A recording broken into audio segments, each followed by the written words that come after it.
Hello मेरे class 12th के प्यारे प्यारे बच्चों। तो भाई साहब ये चेहरा याद है कि भूल गए? अगर याद है तो कमेंट करो कि कैसे मैंने 11th में जब आप फंसे हुए थे, कठिनाई में थे, दर्द में थे, आपको मीठा मीठा खट्टा खट्टा जो भी दर्द हो रहा था उस दर्द से मैंने कैसे निकाला था। याद होगा आपको। सो 11th में मैंने आपको बचाया, हम दोनों ने मिलकर एक दूसरे को बचाया, कह सकते हैं धूम मचाया। अब 12th की बारी है। अगर आप 12th स्टार्ट कर रहे हो और बहुत कंफ्यूजन में हो कि भाई 11th का मैं क्या पढ़ लूं, 11th का क्या पढ़ लूं कि 12th में मैं धूम मचा दूं, तो भाई साहब बड़े मेहनत से सोच समझ के वीडियो बन रही है, basics for class 12th science. भाई साहब देखिए, यहां पर जो मैं बातें करूंगा आपसे, ज्यादा नहीं, दो सब्जेक्ट है मेरे, आपको पता ही होगा। एक है मेरा फिजिक्स और दूसरा है मेरा केमिस्ट्री। बाकी हमारे बैचेस में, स्पार्क बैच और प्रतिज्ञा बैच में, physics, chemistry, maths, biology, English है। मेन तो आपका पीसीबी या पीसीएम ही होता है। इंग्लिश इंग्लिश तो ऐसे ही आ जाए, मतलब ऐसे, मतलब कि भाई चलो ठीक है कर लेते हैं, लेकिन स्टार्टिंग में कोई सीरियस नहीं होता है, ठीक है। तो हमारे पास दो सब्जेक्ट है, फिजिक्स एंड केमिस्ट्री। और आपको मैं बता दूं, मैं अपना खुद का भी एक बुक बना रहा हूं जो ऑफलाइन मार्केट में आएगा। पूरी दिन रात एक कर रखी है हमने, ठीक है। तो कहीं और का बुक मत लेना, अगर मुझ पर ट्रस्ट करते हो तो इंतजार करना, मेरा बुक ही लेना, ठीक है। फ्यूचर में आ रहा है, ऑफलाइन मार्केट में आ रहा है, ऑनलाइन भी आपको अमेजन, फ्लिपकार्ट ऐसे वेबसाइट्स पे मिल जाएगा, बहुत जगह मिल जाएगा। अब देखिए यहाँ पर क्या लिखा हुआ है कि ये फिजिक्स है और केमिस्ट्री है, कि भैया इसमें क्या बेसिक्स में पढ़ लूं, थोड़ा लिस्टिंग कर देता हूं। देखिए, जब आप फिजिक्स अपने स्टार्ट करने जाएंगे तो भाई प्लीज प्लीज एक काम कर लेना। सबसे पहला काम करना कि भाई अपनी थोड़ी सी वेक्टर स्ट्रॉन्ग कर लेना।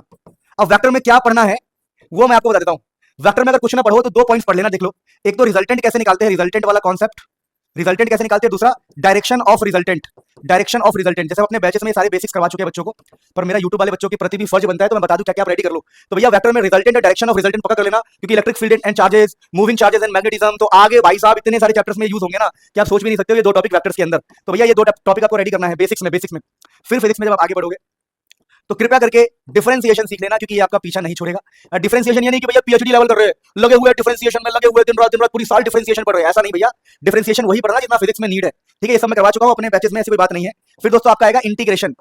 इंटीग्रेशन भी कर लेना भैया, जितना बेसिक नीड है उतना ही इंटीग्रेशन कर लेना। हाँ, इंटीग्रेशन बहुत ज्यादा यूज नहीं होगा, कहीं कहीं यूज होगा, ठीक है, पर डिफरेंशिएशन तो कर ही लेना। डिफरेंशिएशन तो ऑलमोस्ट हर चैप्टर में यूज हो रहा है। तो फिलहाल अगर आप इतनी छोटी छोटी चीजें कर लेते हो तो आपका 12th अच्छा हो सकता है। प्लीज इसको किए बिना 12th में मुंह मत मारना, प्लीज प्लीज प्लीज। फिर आप केमिस्ट्री की बात करें तो भैया केमिस्ट्री में पहले ही बता रहा हूँ, सारे कंसंट्रेशन टर्म्स को अच्छे से पढ़ लेना। कंसंट्रेशन टर्म्स को ये बहुत यूज होगा, ठीक है। अब कंसंट्रेशन टर्म्स में जो सबसे स्पेशल मैं आपको बता दूं, आपका मोलैलिटी, ठीक है, आपका मोलैरिटी दोस्तों, और आपका मोल फ्रैक्शन, इसकी अच्छी नॉलेज आपको होनी चाहिए, और कोड वर्ड्स की नॉलेज होनी चाहिए। जो कोड वर्ड्स मैं सिखाता हूं हर बार अपने वीडियोस में, आपने अगर मुझसे नहीं पढ़ा हो या मेरे बैचेस में नहीं हो तो आपको पता नहीं होगा। जैसे 3 कैपिटल एम का क्या मतलब है, 3 स्मॉल एम का मतलब क्या है, 10 पीपीएम का मतलब क्या है, 10% वी का मतलब क्या है, 10% डब्ल्यू का मतलब क्या है, क्योंकि ऐसे वर्ड्स इस्तेमाल होते हैं क्वेश्चंस के अंदर, तो परेशान हो जाओगे। तो ये बेसिक्स प्लीज क्लियर कर लेना जितना मैंने बताया। 3 capital M, 3 small M, PPM का मतलब, वी का मतलब, डब्ल्यू का मतलब, मोलैरिटी, मोल फ्रैक्शन, ये सब क्लियर कर लेना, वरना आंसू ही बहाते रहोगे भैया, सच बता रहा हूं मैं।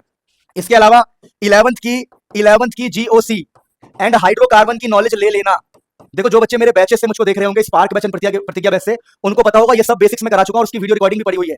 तो मैं बता रहा हूं कि देखो भैया, आप प्लीज इन बेसिक्स को कर लेना, ताकि जो बच्चे मेरे ऑनलाइन में पढ़ रहे हैं उनसे आप कहीं पीछे ना रह जाओ बिल्कुल भी, ठीक है। तो ये सारे बेसिक्स मैंने लिख दिया है, लिस्टिंग कर दिया है, प्लीज कर लेना, वरना भाई पूरे साल फिजिक्स एंड केमिस्ट्री में परेशान रहोगे, नाक रगड़ते रह जाओगे। भाई मैं हाथ जोड़ रहा हूं, प्लीज कर लेना। और अगर आप बोलोगे, अगर आप कमेंट करोगे सर हमें भी बेसिक्स पढ़ा दो, तो मैं as soon as possible videos आपके लिए बनाना स्टार्ट कर दूंगा। लेकिन मुझे कमेंट चाहिए, वीडियो पे लाइक चाहिए और शेयर भी चाहिए, अपने दोस्तों के साथ शेयर कीजिए, ठीक है दोस्तों। तो इसको आप पढ़ लेना। लेकिन अगर आप चाहते हो, पंगे में नहीं पढ़ना चाहते हो, यूट्यूब पर वीडियोस आने का इंतजार नहीं करना चाहते हो, तो आप मेरा स्पार्क या प्रतिज्ञा बैच ज्वाइन कर सकते हो, physics, chemistry, maths, biology, English के लिए। लिंक मैं डिस्क्रिप्शन में लगा दूंगा। और जो भी आपकी डिमांड है, जो चैप्टर मुझसे पढ़ना चाहते हो, कमेंट करो, मैं आपके लिए वीडियो लेके आऊंगा। मिलते हैं नेक्स्ट में, आपका खूब भला हो।